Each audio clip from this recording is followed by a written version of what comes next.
In this video, we're going to be looking at the terminal branches of the brachial plexus in relationship to the axillary artery.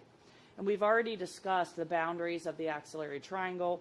We know that this rib cage is the medial border.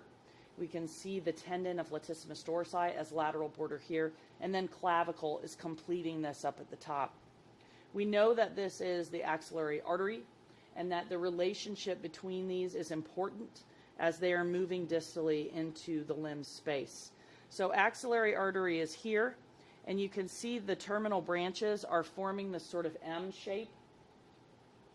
These are going to be the conglomerations of the structures of the medial and lateral cords of the brachial plexus. Down here at the bottom, this is the medial cord. And as it bifurcates, it's going to give us ulnar nerve, which is here. That is going to bypass this arm completely. You can see it's not giving off any branches because it has no innervation for anterior compartment of arm. And it's going to the anterior compartment of forearm. In addition to the single branch, it's also giving off a contribution to median nerve. So here's its contribution. On the other side, this is lateral cord up here, and it is going to give a contribution to median nerve as well.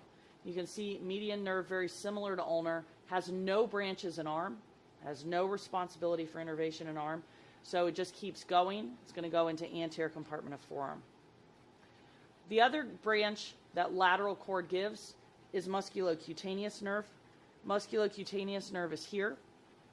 We know that it's musculocutaneous nerve because it enters the substance of coracobrachialis, which is right here, and continues on into biceps brachii because its primary responsibility is innervation of anterior compartment of arm. In order to see the posterior elements, we've got to move these other ones out of the way, as well as the artery, and then all of a sudden you can see the posterior components reveal themselves to us. Way back up here is posterior cord. As soon as we get the division, we have radial nerve here.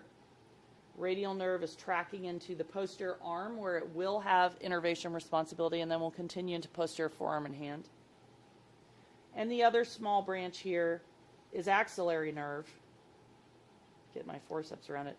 An axillary nerve is going to deltoid and one of the teres. And so these are the components of the terminal brachial plexus.